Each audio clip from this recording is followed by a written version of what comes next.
Hello, everyone, and welcome down to episode 117 of the Down South Photo Show with me, Brendan Waits, here in Ocean Grove, Victoria, Australia, and the guy on your other screen or in your other ear if you're listening to the podcast. It's Cameron Blake in Hobart, Tasmania, Australia. Hello, Cameron. Hello, Brendan. How is your arc building going? Good?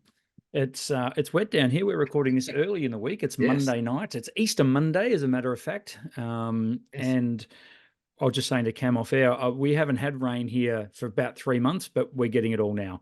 Yeah. Like literally as we record, there's rain on my roof. Well, I said to you earlier, I was going to go play golf tomorrow, and we're expecting 20 to 25 mil here in Hobart. So, well, good, because Tassie could do with some rain. So it's your fault, and everyone should thank you. All the farmers should thank you for the rain. You're welcome. Hobart is the second driest capital city in Australia. After? Perth. Incorrect. Adelaide. and it's this. Is it the windiest national test? Hobart? It would have to be. Yeah, I think it is. It's the most exposed to the south, isn't it? Well, Melbourne's pretty exposed to the south, but we've got that big island just south of us that sort of blocks it. So Antarctica. No, well, Tasmania. Right, yeah, that one as well. That place where you live. Where I live, yeah. So the windiest city in Australia I think it's Hobart, southern edge of Tasmania. The driest city in Australia could well be Perth, but I think the hottest city is Adelaide. Anyway, capital cities we're talking, folks, before we get in. No, Adelaide, I think you're right. Why did we go down this rabbit hole? It's way too early in the podcast for this. We're not even talking about photography. No, but we will. It's April Fool's Day today. Is this a joke? Are we actually As we record this, it's April Fool's Day, yes. And might I add, let's add that in.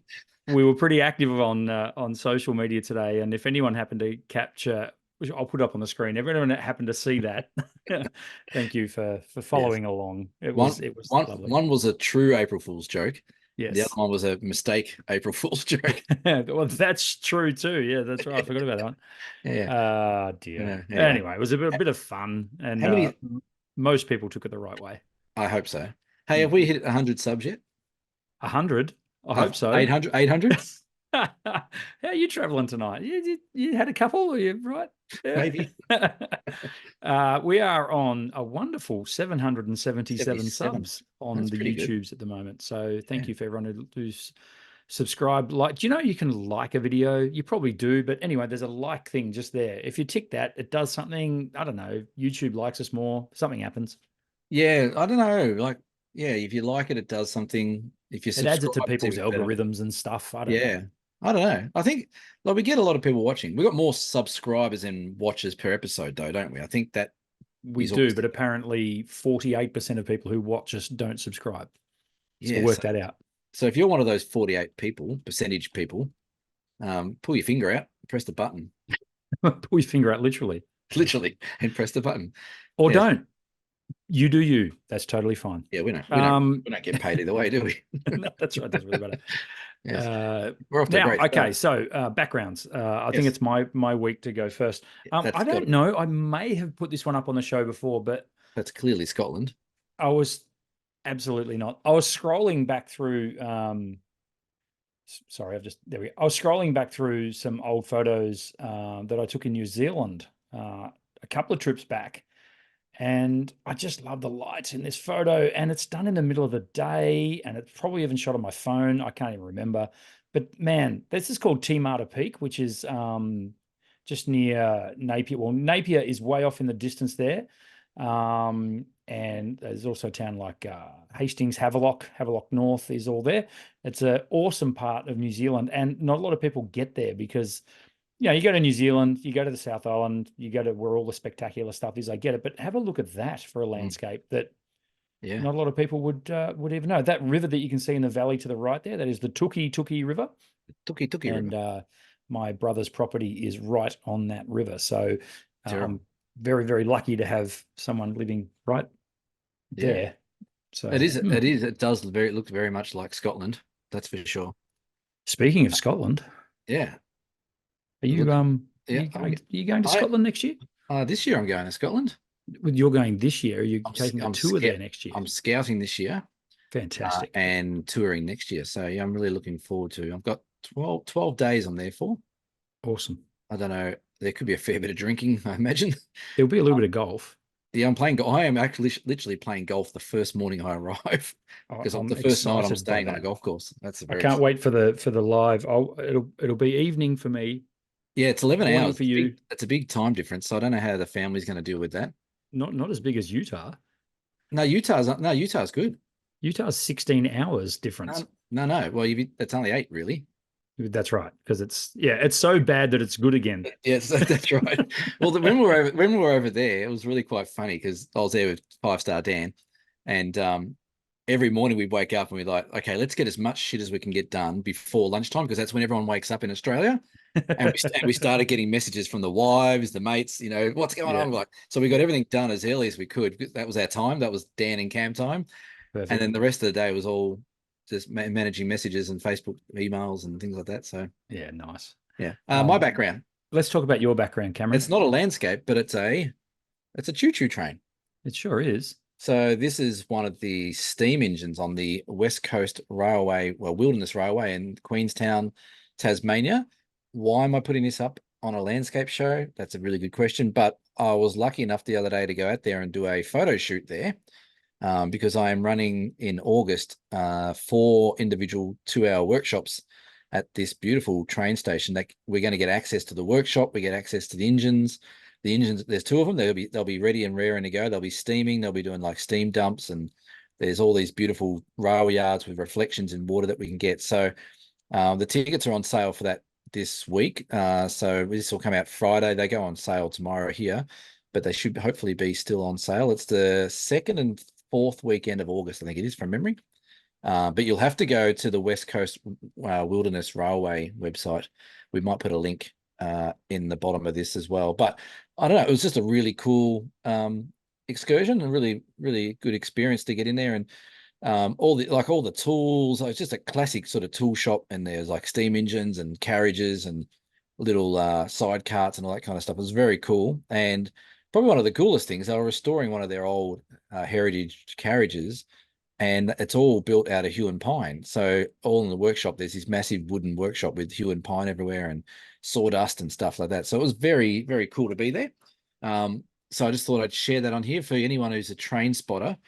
What did they call them the other day at the station? They're not train spotters. They were puffers, Puffers. puffernutters. So that's what Okay. that's their words, not mine. But so the people that are riding the trains are called the steam trains are puffernutters. Right. Is this like twitches? It Birders are is like called Twitches, twitches. yeah, Yeah. yes. Now, a good friend of the show, as much as I hate to say his name, Tom Putt, Tom, he's a good mate of ours. Never heard of him. He's just signed himself up to a new Instagram page because he's doing a bit more bird photography at the moment. Hmm. What do you think he called his bird photography page? Uh, Twitches are us. No, not really. No, what Um, did he go with? so he called his Tom's tits and boobs and boobies, because apparently a tit is a type of bird. Correct. So it's a booby. That was a booby. That's actually got Tom Putt written all over it, to be It honest. does really, yeah. Tom's Yeah. tits and boobies. As of Yeah. now, it's got 28 followers, which is probably 27 more than you expect. Hmm. Um, but yeah, he actually does some nice bird photography. But for some reason, he started himself another social media page. Um, I Sure. don't know. Why Um, not? our little April Fool's joke saying we quit. Yes. Did you see the great comment under there saying, "Oh, that's funny because so's the other show." Yeah. I Except thought they actually did. they did one YouTube show. Yeah. Oh, they made it a little bit cringy and a little bit Yeah. overproduced, and it looked too good. It was actually too professional, Yeah. and they've just disappeared. Oh, well, Yeah. whatever. I guess they just don't have the right We'll chemistry. see off another one. That's Yeah, fine. that's it. Shoulder arms. See you later. Anyway, so that's the steam train's really cool. We'll put a Awesome. link in the description below of these workshops if they're not already sold out. I think they're going to sell out pretty quick, because it's very exclusive access to this whole beautiful old rail station and workshop. So Sounds phenomenal. it's going to be a lot of fun. And everyone I've spoken to, like, oh, well, can I come to that? Like, everyone can come to it. We'll get 2 hours in the station. They're going to move the trains around. It'll be sort of late afternoon into night, so we'll have all these cool lights lighting up to steam trains, and they're going to flood some of the out the back here where all the rails are, or the tracks are. They're going to flood it with water, so you get all these beautiful reflections of the train and with the lights on, the whole thing. So it's going to be really, really cool. So That sounds I'm awesome. really looking forward to it. Yeah. I reckon. Very cool. A little bit of Hmm. homework. The March comp is closed. Thank you for Yes. everyone who entered. our Blue Hour theme for March. There's We a really lot do there. appreciate it. It closed yesterday, our time, a few days ago, your time in YouTube land and podcast land. So now it's up to us to wade through all these entries and come up with a winner. So Good luck. we will do that probably before the next episode. Yeah. I think That's what we our should aim will announce it be. next episode, I think. Yes, we'll announce the winner next episode. So again, thank you so much for everyone. And particularly thanks to people who have reached out to other photographers and said, hey, you should chuck an Yes. entry in this because I think that photo of blah, blah, blah was really good. So Yeah. we do appreciate that because then it gets another set of eyes on our show. So thank you very much. And I assume everyone that's entered already subscribes to the YouTube channel as well, I'd imagine. I think that's a condition of entry, isn't Hey, you know what? it? I love it how we come up with ideas on the fly on this show. It happens if you win, but regularly. you haven't subscribed, then you can kiss your winning prize goodbye. That's right. There is a lot of entries, Brendan. I know, Cameron. There's 96 comments, so there's got to be at least half of them are entries. Actual entries, yeah. So there is some cool ones in there. So this is going to be a challenge. I think this is our hardest one by a stretch. I think going to be a challenge. Maybe the next topic we come up with or the next subject we come up with for a comp needs to be really obscure. Yes. We tried that last time and look where it got us. Look where it got us. That's right. Yeah, no, but it's been great. So thank you everyone who's entered. You know what it does? It just reinstalls with me looking at all those photos. It just reinstalls the fact that not everyone is doing AI and not everyone's just cheating and doing massive compositions and editing and stuff like that. Every shot I've seen on there looks quite pure and sort of single shottish or, edited really well. Can't wait to contact our winner only for them to tell us it was AI. Yeah. There was an article on AI today. It's only a matter of time. Some big photographer put out a thing about AI and he got really stuck into the people that are using it. Mm-hmm. He's a big photographer in the UK, I think, and he's like, "This is I've had enough. I'm sick of these AIs. I'm sick of this. Don't do it. If you do it, you're a loser." Like he just went off. Yeah, it wasn't us for a change. It was good. I was going to say his last name wasn't Blake, was it? Like not related in any way. I don't have any rants. I haven't had a rant for weeks. Speaking of, let's get into our main topic of discussion. Not speaking of rants, but speaking of. I was going to say, can we rant on this one? I don't know. I don't even know what you're talking about. We'll probably end up doing that anyway. Your advice to me was let me go and you just follow. Let me tell you what I'm getting at with this topic. I've got no idea, folks. So the topic is basically about photography being an expression of yourself and how do you express yourself through your photography. So photography, as far as I'm concerned, and as far as a lot of people are concerned, is an art form, right? Yes. I think we can all agree on that photography is an art form. And I have been running quite a few one-on-one photography workshops over the last couple of months. You have. And there's a theme running through it, Cameron. And that theme that I'm finding, or that thread that I'm finding, is I have people sit down and say, how do I take photos like this person? How do I take a photo that looks like this photo? And it's really frustrating. And it's really frustrating because I know that person that's sitting there with me is never going to take that photo that they're showing me. They're never going to achieve that image. And that's not because they're a bad photographer. That's because that photo was done by another photographer who was expressing themselves. In other words, that was their take on the image. It was their own. They were at the location. They wandered around. They surmised what was the best image that they wanted to get. They worked out what felt good for them at the time. Right.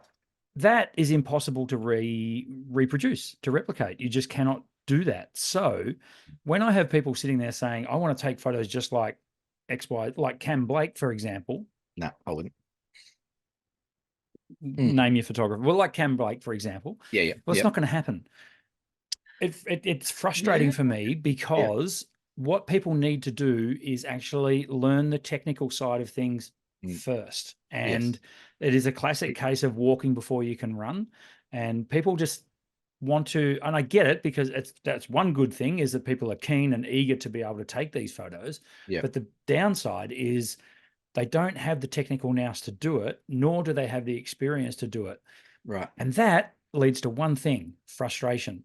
And so I had a lovely gentleman who, look, he's doing so well with his photography. He's in his 80s, Cameron, and he's been back into me a couple of times since I ran a one-on-one workshop, and he's got frustration written all over his face, and he comes across as really frustrating with his photography.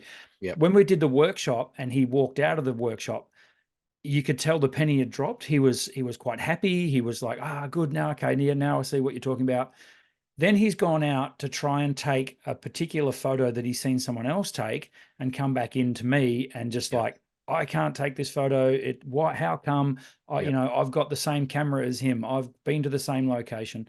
Mm. And that leads to frustration. So what I always say to him is, well, let me see the photos that you took. Oh, I didn't do any because I couldn't get. Okay, now that is a problem in itself. What I say to people is, you need to get to the location and paint the picture for your viewer through your eyes. Yeah. Forget everything about what you've seen of that location before, and Yeah. chances are you will come up with an absolutely banging image of your own that's of Mm. your own doing. Sure, you can be inspired by someone, but express yourself, express the message that you're trying to get across in that photo. As I say, I see it far too often where people just get frustrated because they're not getting that result that they're seeing in their mind's eye because Yeah. they've predetermined the image that they're trying to get and prejudice the whole outcome by Yeah. having these, preconceived ideas and this concept that they're Mm. just not getting because the light's not the same. It's a different time of year. They're Yep. using a different focal length. They're using a different aperture, et cetera, et cetera, et cetera. So when I Mm. talk about photography should be an expression of you, that's exactly what I'm talking about. What do you reckon, Cam? It's actually an interesting topic. Well done. Oh, that's That's all right. I came up with it yeah. over a little chat with my wife earlier. Yeah, it's amazing how many topics we get out of talking to our wives, isn't it? True. Look, I agree, and I experience a lot of the same as what you just said with my customers as well.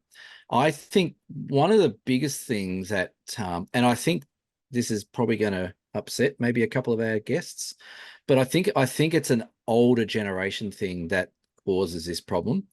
And one of the biggest things that I can see that people do wrong, like you said, they come and say, I'm going to Cradle Mountain. I want that exact same shot you got. I Yeah, want that same, that this, that. Why is mine not looking like that? I think the big step that people avoid like the plague is the editing. So I think editing is one of those things that people, like if I had $1 for every customer that said to me, I just don't get editing. I don't understand what I'm doing. Like I get a great shot, but then I try and edit and it looks nothing like what I thought it was going to edit.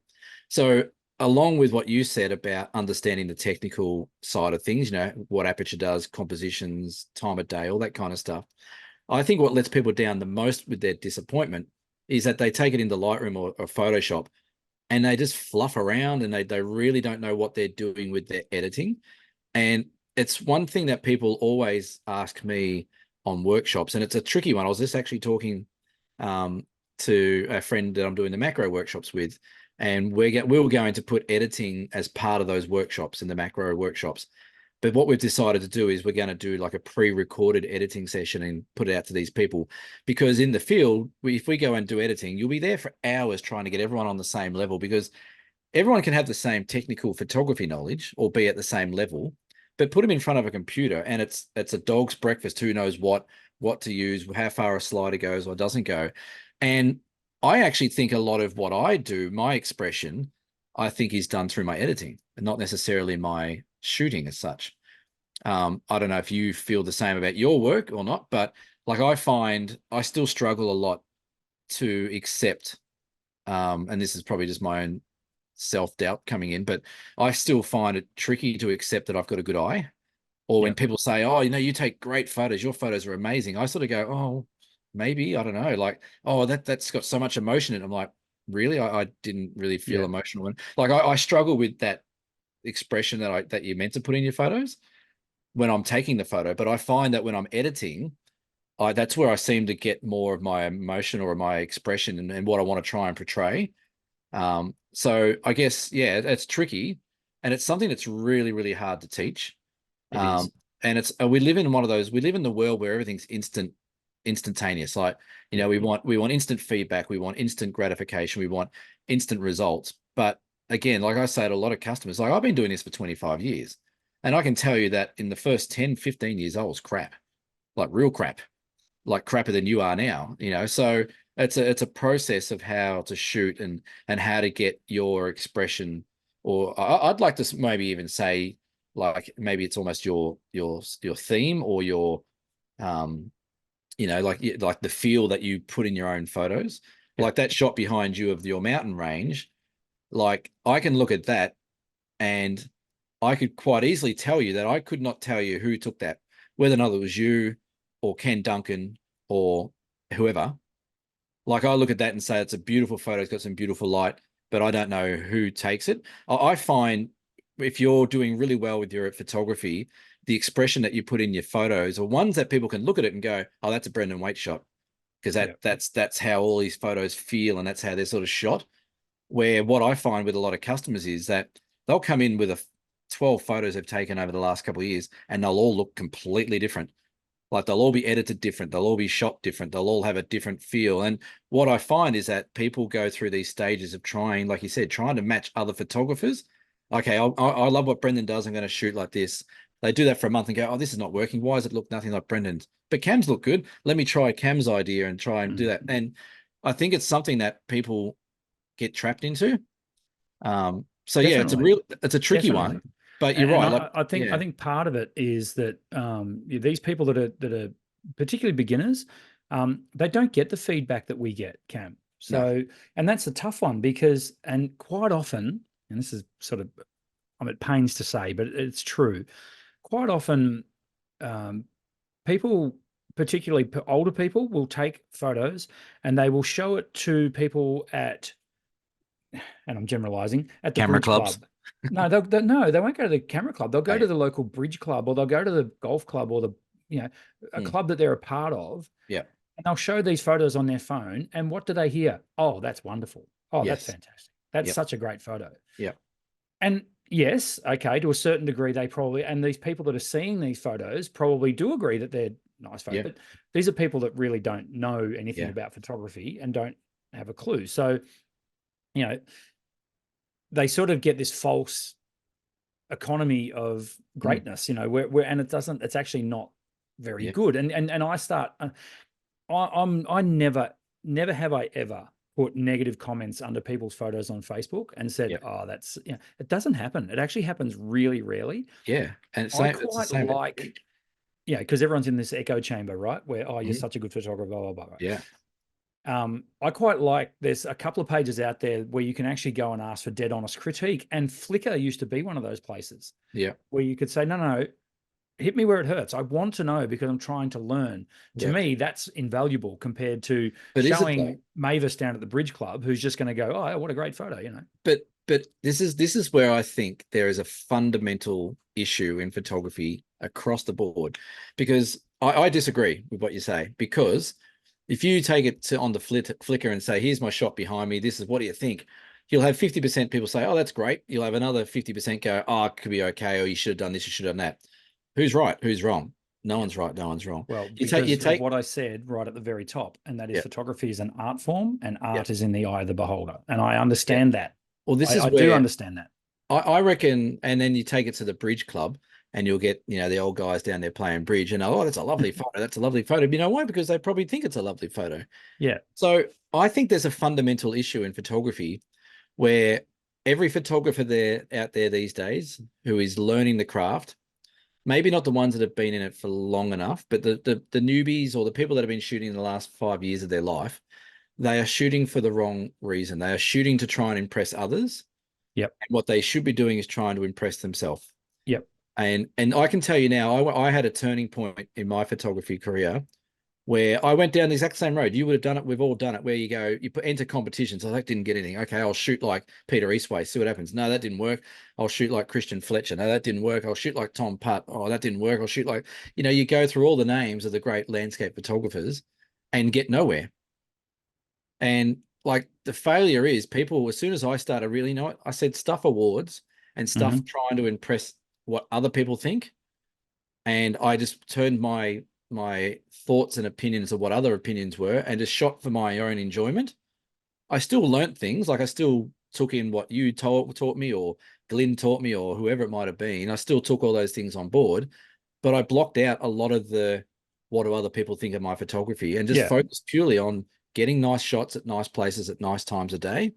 Yeah, which is And actually at the crux of this topic, because like I said off the very top, photography should be an expression of you. yeah, And that's where I find, but the problem is people don't allow that to flow. They don't allow that to come because of these blockades that they artificially put in front of themselves, where Yep. they're comparing their own photos to masters of photography. Hmm.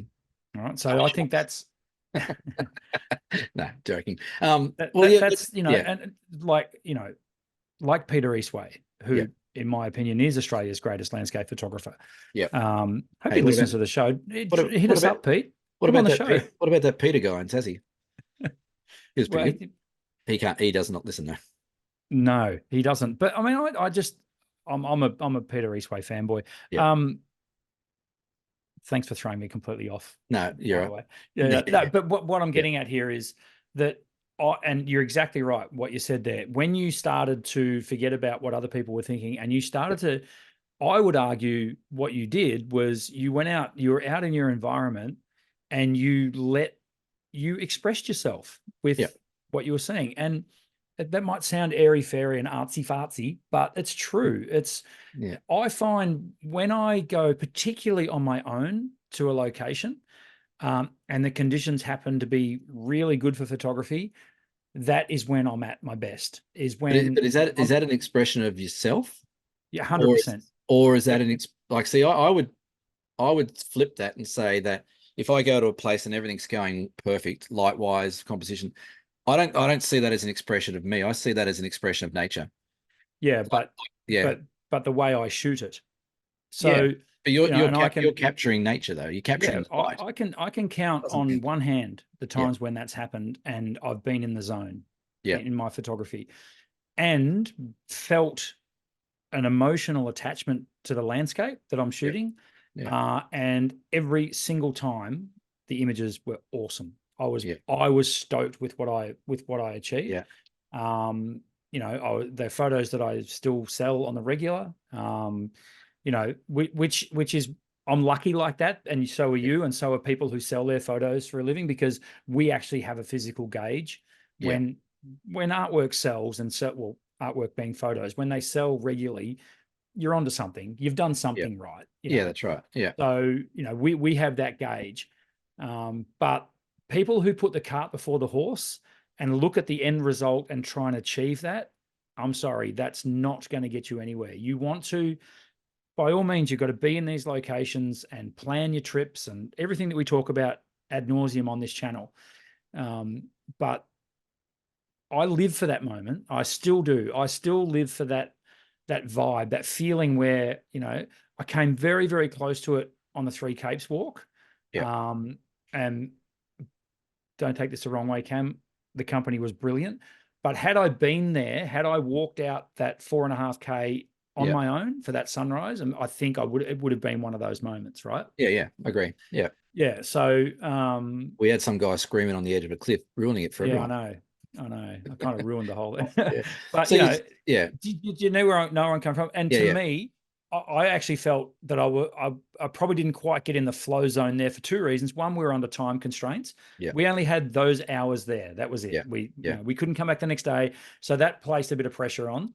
And two, the fact that that Dan was there, that Jack was there. I was conscious of you guys as well, yeah, and we're working semi as a group. We wanted to make sure we didn't get too spread out. We wanted to yeah, know where everyone was for safety and all that sort of stuff as well. yeah, yeah, Yeah, but yeah, for me though, I think and it's the follow-up part to this, is how do you express yourself through your photography? It's just making sure that you've got everything down pat first, so yeah, that the frustration doesn't come. Because another gentleman that I've done a one-on-one workshop with recently came in and showed me some photos, and I explained to him about ISO. And I said, well, we did go over this in the thing, but I understand we went over a lot. We covered a lot of ground. yeah, This is where you went wrong. And he was like, oh, damn, if I only had done that, this shot wouldn't be blurry and blah, blah, blah. yeah, yeah, So, you know, spend 6 months, a year, 2 years on getting that stuff right. And the yeah, payoff is massive. yeah. So you said before that like there's all these blockers for people to, I guess, see through the fog of what everyone else is saying so they can really focus on expressing. But how do people, like, I actually think it's these days, it's a really, really hard thing to be able to express yourself in your photography or put the blinkers on because there's so much out there. Like if it's not social media, it's on Facebook when you're looking at photos. If it's not Yep. that you're listening to a show or watching YouTube, if it's not that, you're showing your friends stuff and they're all giving you great feedback, or you're in a camera club, like to get where you want to get, it's almost like you've just got to shut the entire world out and have tunnel Yep. vision for your photography, and that's it. And that Almost. and that I guess if you relate that to other art forms like music or painting, that's what a lot of them do. They lock Yeah. themselves in a room, or they sit there and just practice the same song over and over and over again. I think, yeah, there's definitely a discipline to it to be able to do that. But it's really hard to teach people to block that out. Like Yeah. it's really hard. Like I don't know how many times where I have, oh yeah, but the person at the camera club, oh, but everyone online said this one was like I've shot people down. Like I actively think that social media has ruined photography because there's no honest opinions anymore. And if you do put up an honest opinion, you're the worst person in the world. Yeah. But you're right. The person who's getting that feedback is missing that because no one's putting it up there. Yeah. But I get a lot of people saying, "What do you think about that?" And like, even to the opposite effect, I had a customer that didn't do very well in a club competition. It was this beautiful shot of a kookaburra, and she could not understand why it didn't rate as well as what she thought it was going to rate. It was a great shot. It was a really good shot of a kookaburra, but she'd been knocked down the opposite way, where because she didn't win anything or didn't rate very well in the camera club awards, she went and thought, okay, well, I've got to change the way I do all this because that's the feedback I got that I didn't win. I've got to go do a different thing. When really, in hindsight, what she should be saying, so that's how I shot the kookaburra. That's how I'm expressing my photography through those settings. Stuff the rest of you. That's what I'm doing. But it's really, really, really hard. I don't know how people can block. I don't know what the solution is. It's hard to break those shackles, but I would say if you're in a camera club, and kudos to you if you are, and thank you for supporting your local camera club, and Quit. you are entering comps, Yeah. I think the first thing you need to do is leave your ego at the door. Put your work out there for everyone to see, good, bad, or indifferent. Yeah. And then if you win an award, if you get chosen first in for that, well done to you. Fantastic. Great. Yeah. Even then, though, it doesn't mean it's a great image. Yeah, It's that's right. it's a Yeah. great image if it's a great image to you. And Yeah. that is where I'm coming from here. Yeah. Photography should be an expression of you. Yeah. If that image speaks to you and you can look back at your photos and have a sense of pride or feel that emotion that you felt when you were taking those photos, that's where the cream is. That, to me, that's where the real payoff comes in photography, is when you look back at it. And I love it when it happens. I'll be going back through my archives. We've said this 100 times, but you go back through your archives, you go, that photo, how am I overlooking this image? It's such a cool shot. And if you can relive that moment through that image and it takes you back to that place, Yeah. hey presto, that's photography as far as I'm concerned. Yeah, I think the one question people need to ask themselves, anyone listening who is in this boat where they're struggling or not getting the results, I think the question is, why am I doing this? Yeah. Why do I go out and take photos? Yeah, and if your answer is anything along the lines like, well, I like to enter competitions, or I like to share it with my friends to see what they think, then I think they're in the game for the wrong reason. To me, Yeah. photography, I think it is. If the photography is a very personal thing, again, I relate it back to music a lot. Taking a photograph's like writing a song. There's always personal elements to it. There's always, your own personality on it. There's your own settings, your own feel to it, your own sound, so to speak. But if you're not going out every time with your camera and just purely focusing on that, and I think you're right as well with, I think the way that people can start getting to that point is actually going on their own a bit more. Because as Definitely. soon as you go out with a group of, and it's great to go out and shoot with friends, and like Jamie and I went up to the dunes last weekend and we had a great time, but it's never the same as if you go on your own. And I think that's something that people, and I hear the stories that, I don't feel safe going out to my own to some places and stuff like that, and totally get that. Safety is paramount. But if you can find the time once a week or a fortnight just to go out for 2 hours on your own to do a sunset or a sunrise purely on your own, you'll learn more in those 2 hours than you will if you were to do it with a group of people for the same time, because you get distracted. You'll have Joe Blow saying, "Oh, you got to shoot this way. Oh, what do you think about this?" And you all get muddled up. So It's a great topic. Thank you. I think, thanks, Sal.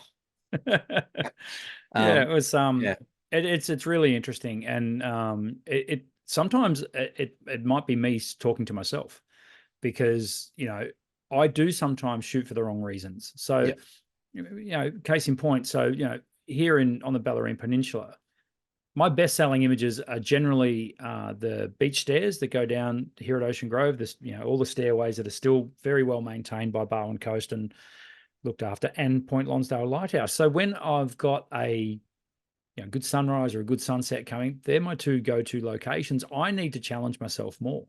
yeah. I need to go to somewhere that I didn't think of before, like somewhere that's not a iconic, like there's not a structure there, or there's not a one thing there to photograph. And that's where I Mm, need to lay down the challenge. yeah. And so maybe there's a little bit of looking in the mirror there for me, Cam.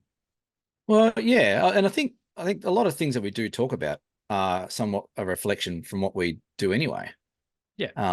Like I even said the other day to someone, I went up to Mount Field to go check out on the Fagus, the Fagus tree here, and the fungi situation for our workshops coming up.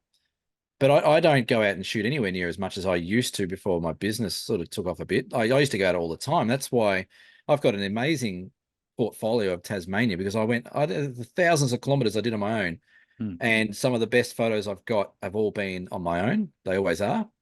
But it's really quite hard now to get that time for myself. So but it's super important to go out on your own, and test yourself, go out to different places, try, if you have to go back to the same place 5 times to do 5 sunrises or 5 sunsets, and so be it.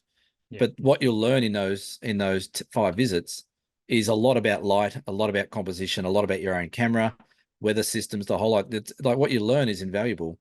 Yeah. So, but it's a real hard one, and it is something. It's probably up there in the top 3 of things people struggle with Yeah, photography. definitely. And Yeah, and I would argue that once you get to the level where you can start expressing yourself with your photography, yeah, then you're in a pretty good place with you. yeah, You're a pretty accomplished photographer, I would think, yeah, when you can get yourself to that level. yeah, I mean, you look at big time photography YouTubers like Thomas Heaton, for example. yeah, You look at his photos. Now, this is how it comes across on his YouTube channel, so I'll take it with a grain of salt. I yeah, think what happens, he'll go out for a shoot and he will come back after 2 days, 3 days with 4 images. yeah, Well, 4 images that he's happy to show people, I guess, and I guess that then arcs back to the edit. yeah. So when Well, he when he this is, sits down yeah, to edit, and he's prepared to show people after they've been edited yeah, versus what he actually captured on camera. yeah. Well, this is like if you look at Ansel Adams, for example, right? Yeah, So amazing historic black and white photographer from America, the godfather of landscape, really. A lot of his brilliance was created in the darkroom. yeah, Like a lot of his light, looking at your shot behind you with that beautiful light and that sort of that mood and that difference light flickering through the mountains there. He did a lot of that through dodging and burning of light and stuff like that through the darkroom. So absolute pioneer of it. absolutely. So it's really hard these days to explain to people. Like I do it all the time. Even just the other day down in the southwest, I kept saying to people, now here's a really nice sunset or a sunrise. Let's just make sure we get that sky under control. Check your histogram. And every one of them is like, yeah, but it's dark. It's all dark on the screen. I'm like, don't worry about the darkness on the screen. Make sure that the highlights aren't getting clipped and the shadows are okay. Because when you take it back and edit, you've got everything to play with. You've got all that beautiful light in one file to play with. You don't have to dodge and burn too much or any of that kind of stuff. And it wasn't until I showed them a couple of edits that they all went, "Oh my God, that light was there the whole time. Like you just had to do the shadows a bit and like that." So a lot of the feel and the expression that you get out of your shots, it's the whole process. It's Yeah, not just taking it in the camera, get it right in the camera, get it right in your editing, and then print it out at your shop or someone else's so you can see you can feel the result. yeah. Um, but I so think it's yeah, I think it's no coincidence though that, and I'm speaking for myself, and I'm assuming you have the same experience. The best of your images are very, very close to how they looked in camera when you shot them. yeah, yeah. Would I be right? Yeah, we did one. I was somewhere the other day. I can't remember what it was. And I said to the customer, I said, out of camera, done. I Yep. said, I said that'll be plus 25, 30 contrast, and that's it. Yep. And it was practically that. It was minimal Yeah. adjustment. So Yeah. if I go through, yeah, I was if just I going to go, say, which goes back to the point mm, yeah, of, you know, get it all right first, and yeah, then, yeah. Anyway. yeah, that's right. So one of the things that blows a lot of people away when I do my editing is just how little editing I do on my Yeah. photos. Yeah. So I'll go through and it's like +5, -5, bit of this, bit of this, bit of that, and they're like, that's it. Like, Yeah. don't you paint light in or brush light in? I'm like, no, Yeah. it's already there. Yeah. It's the contrast and the shadows and the highlights that you play with to make it really stand out. And they're like, all right. And you can, the penny almost drops in their heads like, right, I don't need to spend hours editing a photo No. if I get it right in the 30th of a second out in the field. Yeah. So, Yeah. yeah. And I actually blame Photoshop a little bit. Yep. Photoshop has become such a part of the vernacular now, like such a part of photography, and people. So if anyone sees an edited photo on a screen, what do they say? It's been Yep. photoshopped. Photoshop. Yep. Right? Photoshop is a brand, right? Yes. I blame Photoshop a lot because if you open, and I'm talking about the physical program of Photoshop here. If Yep. you open Photoshop and you show it to someone who's never seen it before, just watch their brain scramble. Yeah. Yeah. Like Yeah. they're just like, what the hell am And I there's, looking at here? what is this, the Matrix? It's Yeah. a behemoth of a program. I say this to everyone. Yeah. I literally play in that space where the tip of the iceberg is. I Yeah. play in that space. I Yeah. don't go down here. I just, Yeah. Yeah. Exactly. I've But got people you who don't have work for to though. me Yeah. that can go down and do the layering and Yeah. do the exposure blending and That's the thing. You color don't, changing and all that sort of stuff. I just like, I can't be bothered. but this is the thing that people need to really get into their skulls when they're taking photos. You do not need to Photoshop the absolute shit out of your files. No. There is this whole myth that you cannot create nice photos unless you've spent hours editing them and fluffing around with Photoshop or Lightroom. Like your shot behind you, that'd be almost out of camera with a bit of contrast and a bit of playing around with highlights and shadows because I don't. I actually think it's literally straight out of camera. yeah, because Yeah. it's because the light was right, the conditions are right, and everything was right. You don't need there's this myth that you need to spend all this time editing to get a good shot. Get that out of your head and spend, like I said, spend the 30th of a second getting it right in camera, and your edits will be 2 minutes long, guaranteed. Right. So, Exactly. hey, great topic. I wanted to do a quick plug. I just added that into our notes. Yes. There is a show on Disney Plus called Photographer, not The Photographer, just I've Photographer. seen the preview for it. It looks amazing. Yeah, I watched the first, I think there's about 6 episodes. I watched the first two last night. And it's really cool. Okay. And the second episode was on a guy who did all these different, a bit more macro photography and time-lapse photography, but like some very, very cool stuff. So he did a series for Nat Geo on parasites that take over insects' brains and control their brains. And he's got Fantastic. these incredible shots. Like it looks like something out of Alien. But if you don't have Disney Plus, you can get like a 14-day free trial. Get on there, sign up, binge it, and then let us know what you think because it's really, really cool. Very, very cool. So, And God knows we're not sponsored by Disney. or Nat Geo. We might hold over gear talk till next week because we have prattled on a lot on our lead Oh, great topic there. Yeah. Real quick, photography word of the week. This will go for 5 minutes, won't it? And probably 3 seconds. What is the law of reciprocity? Well done. Nailed it. Reciprocity. Do you know there's so many photographic terms that are not easy to say? Reciprocity? No, that's not reciprocity being one of them. So what is the law of reciprocity, Brendan? Well, and again, you know how I am on these photography word of the week things. Yes. My rudimentary understanding is the law of reciprocity is that an image can be captured under correct exposure given a couple of different settings. So for example, if you've got an image shot at, and I'll probably get this wrong. No, I'll get this right. 1/1000th of a second at f3.5, you can capture the same. Stops. You can capture you can capture the same image at there you are 1/5000th of a second at f5. Right, yeah. If you say you know what I mean? So basically, you're doubling both. Yeah. It's maths.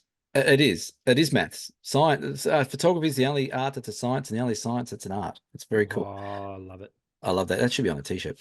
There's an idea. Probably already is.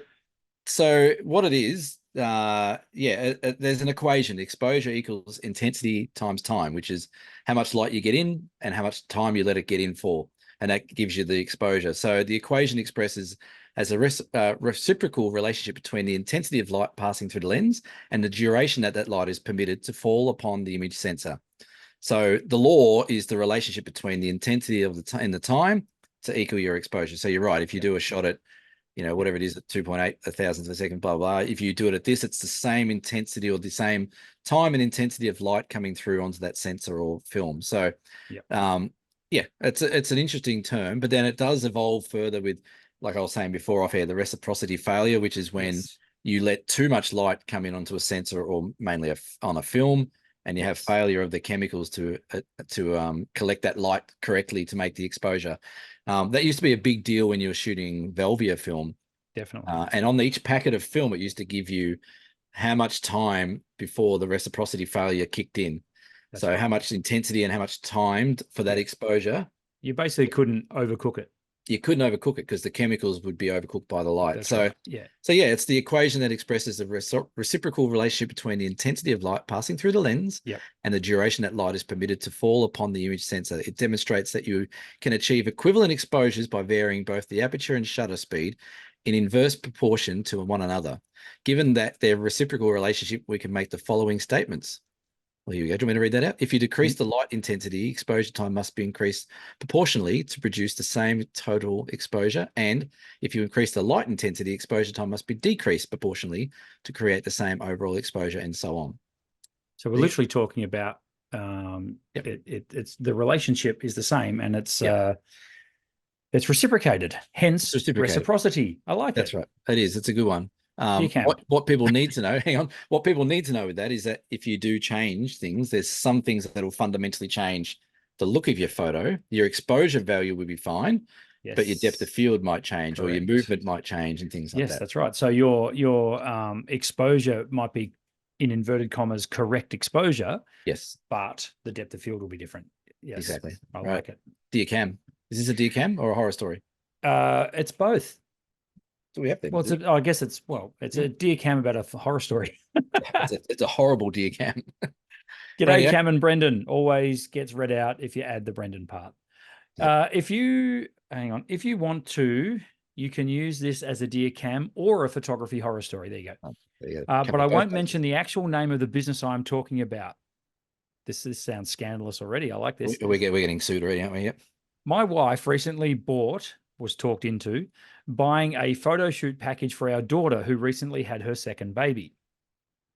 It was a 45-minute session of family photos on the beach. Nice. The package was $500, okay, which included 6 edited photos on a USB. 6, Cameron. That's your business. And 2 8x10-inch prints. Okay. Well, the photos are bloody awful. Oh, no. The photographer failed miserably to capture anything even close to good. Crap lighting, really poor poses, and basically not much better than I could have done on my iPhone. But here's the kicker. They are asking us for $150 per photo if we want the extra shots above the 6 they gave us. I am hoping I can use my rudimentary Photoshop skills and at least retrieve something, but they are basically holding the extra shots to ransom. Is this industry practice, or should we just ask for a refund? Graham in Werribee. Hello, Graham. Thanks for watching the show. Jesus. Man, that's there's a lot there to unpack. That's a bit of a horror story, isn't it? Yeah. Well, Graham, being a listener to the show, is clearly an amateur photographer, keen on his photography. As he says there, he does use Photoshop. So he's looking to get the photos that they didn't give them on the USB that had already been edited. They want the raw files, basically. Yeah. If you can salvage this.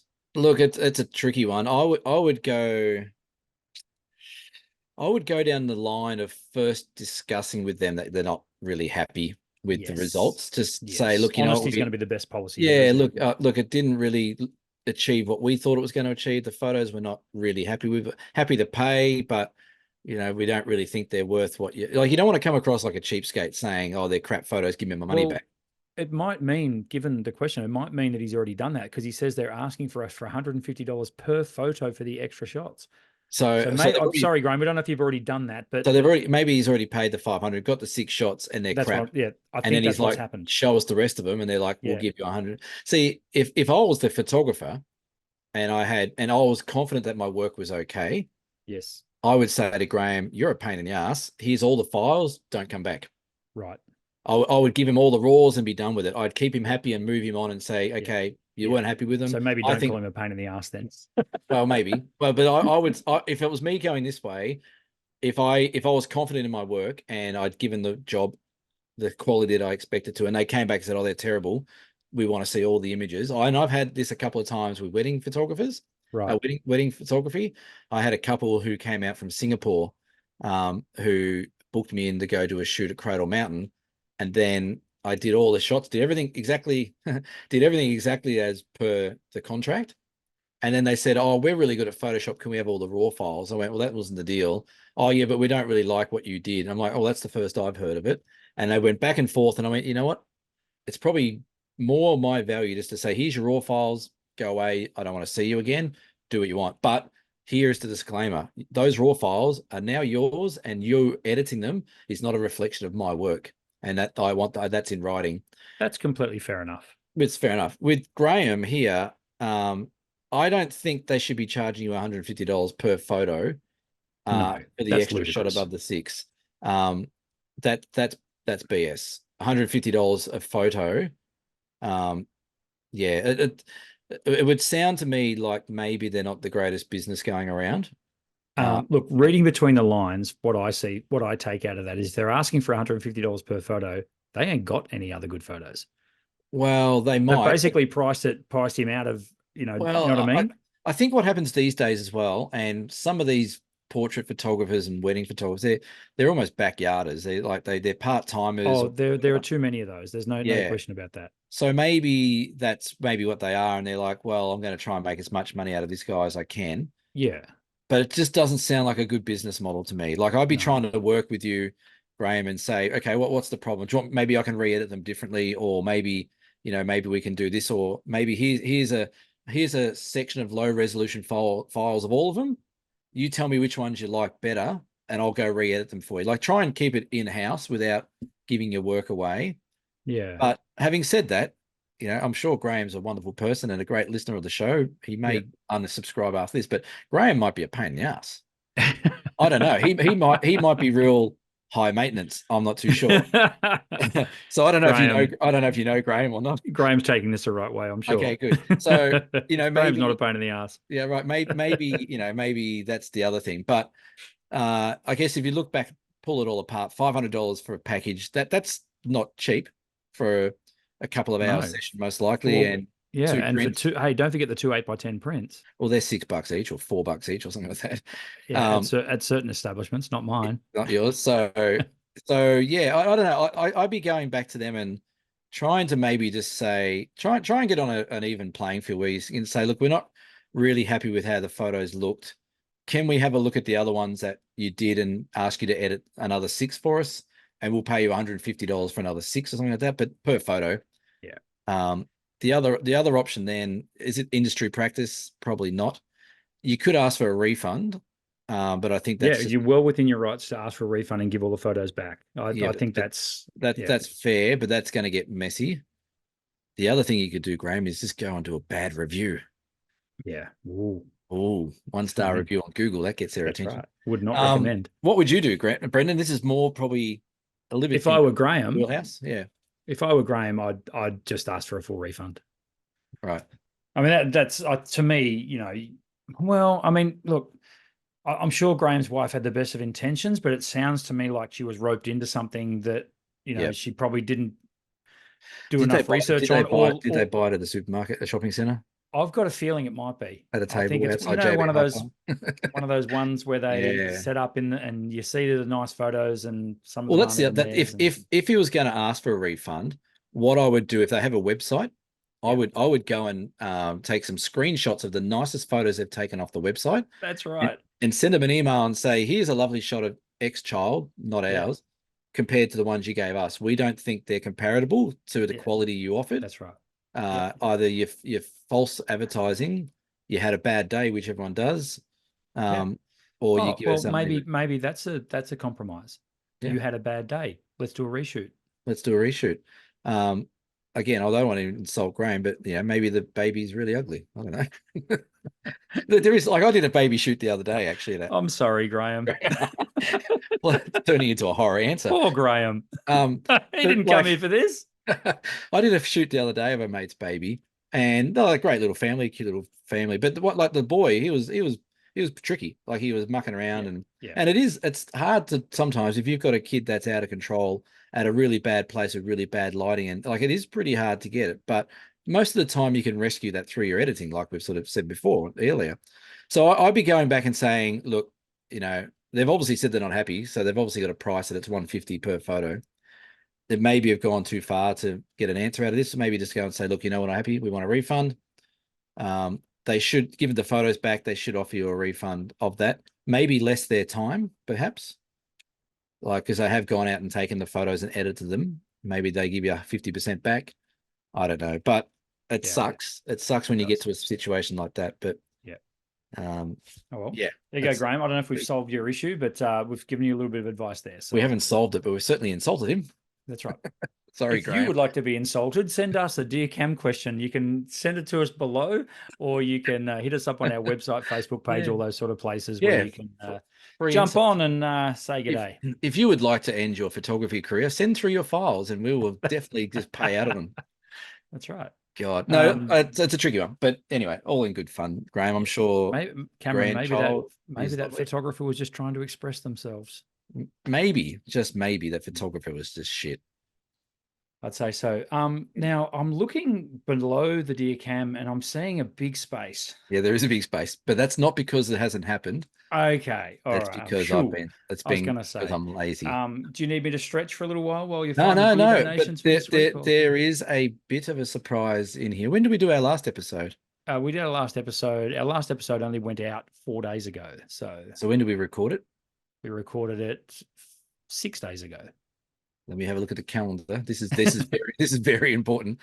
Okay. 1, 2, 3, 4, 5, 6. Damn it, that's not good. So we've got 2 beer donations. Thank you for our beer donators. Jenny C. Hello, Jenny. And Sharon T. Hello, Sharon T. That's it. Okay. He's still got time. I mean, technically, he could. We've gone early with the recording, so. Well, I think we controversial. We mentioned it. He made a donation last time on the last. He's on the cusp, so maybe it's April Fool's Day, so he doesn't. You know what I mean? Maybe we're getting stitched up. Thank you for anyone who donates beer to us. We love it. Yes. Thank you. What happens if that cat takes off the donation beer? One day we get like 18 slabs delivered.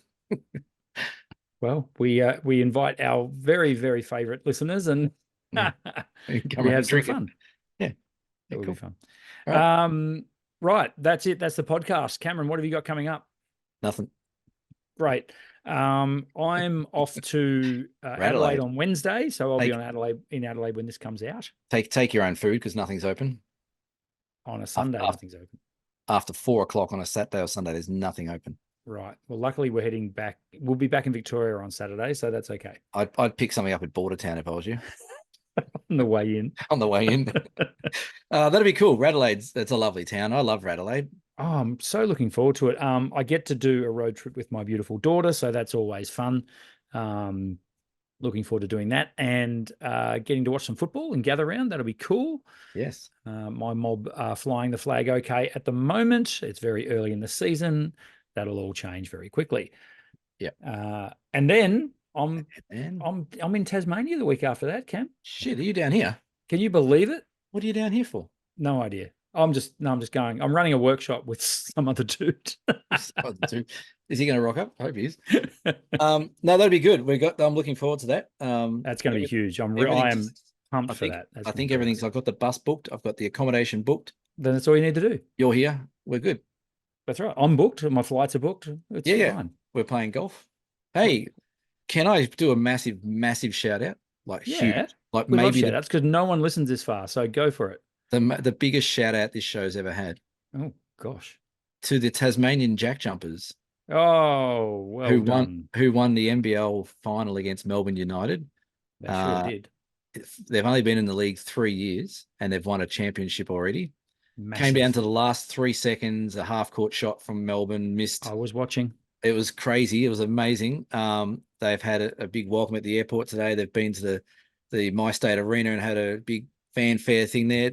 Hobart will shut down this week. I can tell you that now. Fantastic. They will do a bus parade around the state, I reckon. Brilliant. But how good is it? Like, imagine if we Yeah. had an AFL team down here that won something. Yeah. Amazing. That's right. So No, it's awesome. It's awesome for the state of Tassie, and I'm all for it. You know, I'm a sports fan, and you're a Yeah. sports fan, so I wouldn't put basketball as one of my most watched sports, but I do get it, and I understand it, and I know how it works. And well done to the Tassie Jack Jumpers. Well done. Good shout out.